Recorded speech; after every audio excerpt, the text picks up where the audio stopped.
वर पायी चालत जाऊन भगतसिंह कोश्यारी यांनी आपली शिवभक्ती दाखवून दिली, त्यांना पद्म पुरस्कार मिळत असेल तर तुमच्या पोटामध्ये नेमकं का दुखतंय, हा माझा संजय राऊत यांना सवाल आहे।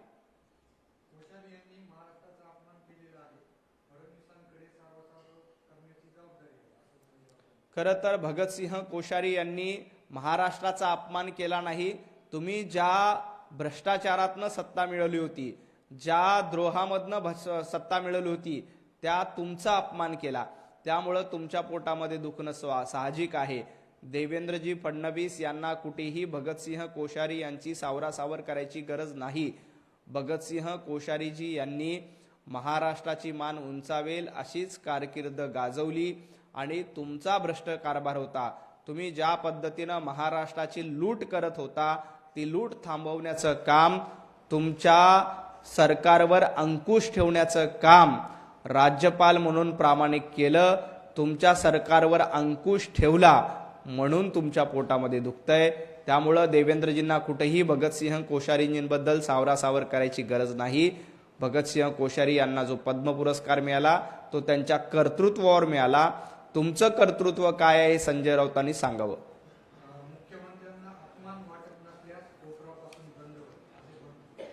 खरं तर देवेंद्रजी फडणवीस यांना कधीही भगतसिंह कोश्यारी यांच्या चुकीच्या वक्तव्याचं कुणीही समर्थन करत नाही आणि भगतसिंह कोश्यारी यांच्या वक्तव्याचा विपर्यास करण्याचा प्रयत्न देखील वारंवार केला, हे देखील महाराष्ट्राने बघितलंय। आणि देवाभाऊ चुकीच्या गोष्टीची कधीही सावरासावर करत नाही। संजय राऊत तुम्ही चुकीच्या गोष्टी सातत्यानं करतात, उद्धव ठाकरे सातत्यानं चुकीच्या गोष्टी करतात, हे महाराष्ट्राने बघितलंय। त्यामुळे याबद्दल संजय राऊतांनी न बोललेलं बरं।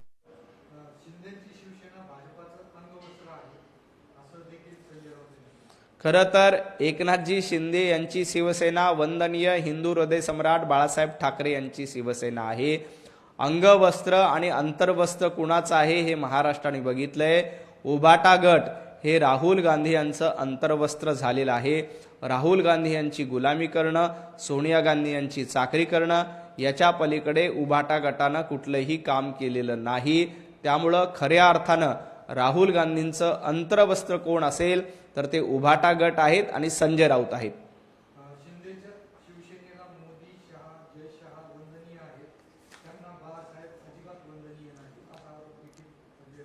खरं तर एकनाथजी शिंदे यांना आनंद दिघे वंदनीय आहेत, बाळासाहेब ठाकरे वंदनीय आहेत, अटल बिहारी वाजपेयी वंदनीय आहेत, लालकृष्ण अडवाणी वंदनीय आहेत। संजय राऊत तुम्हाला नेमकं कोण वंदनीय आहेत?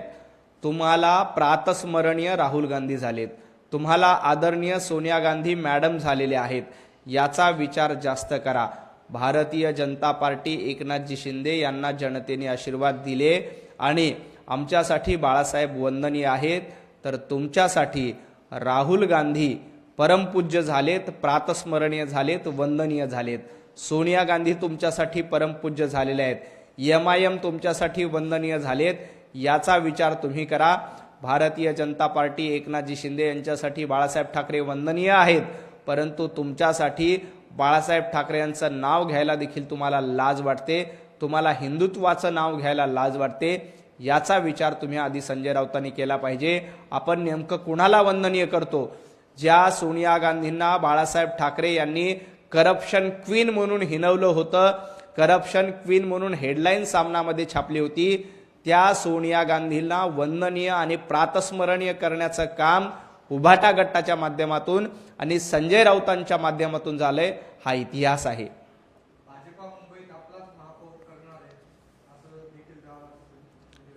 नाही, संजय राऊत भारतीय जनता पार्टी आणि महायुतीची चिंता तुम्ही करू नका। जनतेनं तुम्हाला घरी बसवले, लोकांनी तुम्हाला घरी बसवण्याचं आवडतं काम दिले। मुंबई महापालिकेमध्ये भारतीय जनता पार्टी आणि महायुतीचाच महापौर होईल। संजय राऊतांची इच्छा असती तर संजय राऊतांनी मुंबईमध्ये MIMचा महापौर केला असता। संजय राऊतांची इच्छा असती तर मुंबईमध्ये काँग्रेसचा महापौर केला असता, परंतु संजय राऊत आणि उभाटा गटाची डाळ शिजली नाही। त्यामुळे मुंबईमध्ये भारतीय जनता पार्टी आणि महायुतीचाच महापौर होईल, याच्यामध्ये अजिबात शंका नाही। संजय राऊत आपल्या पक्षाची अगरबत्ती कुठे विझली, उभाटा गटाची मुंबईमध्ये काय अवस्था झाली, आपल्या भावाची आणि आपल्या कुटुंबाची मुंबईमध्ये काय अवस्था झाली याचा विचार करा.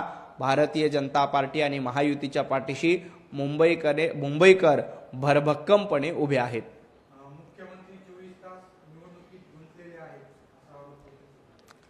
मुख्यमंत्री देवेंद्रजी फडणवीस हे मंत्रालयामध्ये बैठका घेतात आणि उरलेल्या वेळामध्ये कार्यकर्त्यांच्या निवडणुकीमध्ये मैदानात उतरतात. उद्धवजी ठाकरे, तुम्हाला नेमकं काय काम आहे? देवेंद्रजी फडणवीस, एकनाथजी शिंदे 24 तास महाराष्ट्रासाठी आणि कार्यकर्त्यांसाठी संघर्ष करतात. उद्धवजी ठाकरे घरामध्ये बसण्याच्या पलीकडे काय काम करतात? संजय राऊत असं म्हणतायत की मुख्यमंत्र्यांनी मंत्रालयामध्ये बसलं पाहिजे. अहो संजय राऊत, मुख्यमंत्री आज मंत्रालयामध्ये बैठक घेत आहेत आणि उद्यापासून जिल्हा परिषदेच्या निवडणुकीसाठी, कार्यकर्त्यांच्या निवडणुकीसाठी मैदानात उतरत आहेत. उद्धवजी ठाकरे यांना माझा सवाल आहे, उद्धवजी ठाकरे यांना आता नेमकं काय काम आहे? उद्धवजी ठाकरेंना WHO चा कारभार सांभाळायचा आहे का?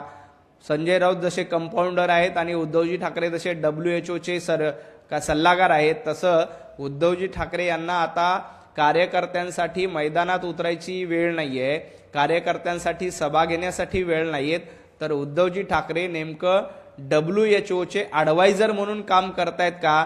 याचं उत्तर संजय राऊतांनी महाराष्ट्राला दिलं पाहिजे. देवाभाऊ असतील, एकनाथजी शिंदे असतील, कार्यकर्त्यांच्या निवडणुकीसाठी देखील मैदानात उतरतात, कार्यकर्त्यांच्या खांद्याला खांदा लावून काम करतायत.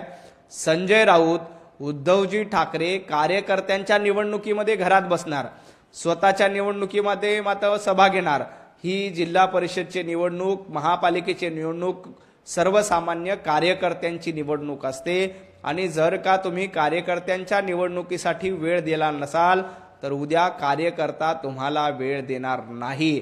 आणि तुम्ही अशा पद्धतीनं कार्यकर्त्यांना वाऱ्यांवर सोडल्यामुळे, कार्यकर्त्यांना हवेत सोडून दिल्यामुळे, वाऱ्यावर सोडल्यामुळेच तुमच्या पक्षाची ही दारुण अवस्था झालेली आहे. जिल्हा परिषदेमध्ये तुम्ही एक सभा घेत नाहीत, प्रचार करत नाही, याचा विचार देखील संजय राऊतांनी करायला हवा.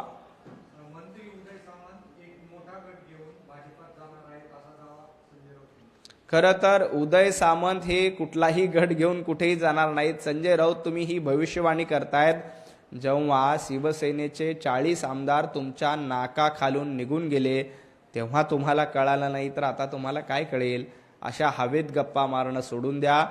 40 आमदार उद्धव ठाकरे यांच्या अहंकाराला वैतागून गेले. उद्धव ठाकरे हे अहंकारी होते आणि तो अहंकार लोकांमध्ये दिसला, कार्यकर्त्यांना दिसला, आमदारांना दिसला. अडीच वर्ष उद्धवजी ठाकरे यांनी आमदारांना भेट दिली नाही. 2.5 वर्ष साध्या मंत्र्यांना भेट द्यायचं तुम्हाला जमलं नाही.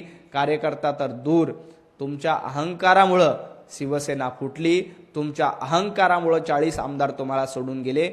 याचा विचार संजय राऊतांनी करावा.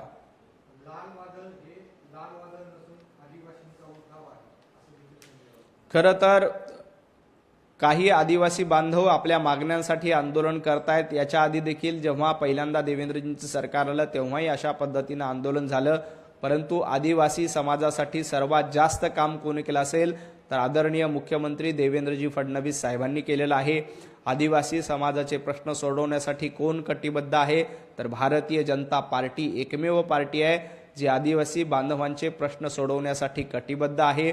आता देखील आंदोलक येतात, त्यांचे प्रश्न सोडवण्याची ताकद आणि धमक फक्त आणि फक्त देवाभाऊंमध्येच आहे.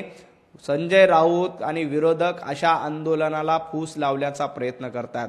जाणीवपूर्वक सरकारला बदनाम करण्यासाठी अशा आंदोलकांना फूस लावून आंदोलकांना मुंबईत आणण्याचा प्रयत्न उभाटा गटाच्या माध्यमातून होतो, संजय राऊतांच्या माध्यमातून होतो. काही डाव्या संघटनांचा देखील यांना पाठिंबा आहे. परंतु आदिवासी बांधवांना देखील माहिती आहे की आदिवासी बांधवांच्या पाठीशी कुठलं सरकार उभं असेल तर ते देवाभाऊंचं सरकार उभं आहे. आदिवासींना त्यांचे हक्क मिळाला पाहिजे. जल, जमीन आणि जंगल हे त्यांचा हक्क आहे आणि ते मिळण्यासाठी देवाभाऊ सातत्यानं प्रयत्न करतायत, भारतीय जनता पार्टी सातत्यानं प्रयत्न करते. त्यामुळे त्यांना त्यांचे हक्क मिळणार. संजय राऊत, तुम्ही कितीही आगीत तेल ओतण्याचा प्रयत्न केला तरी या आगीमध्ये संजय राऊत आणि उभाटा गटाचं तोंड भाजल्याशिवाय राहणार नाही.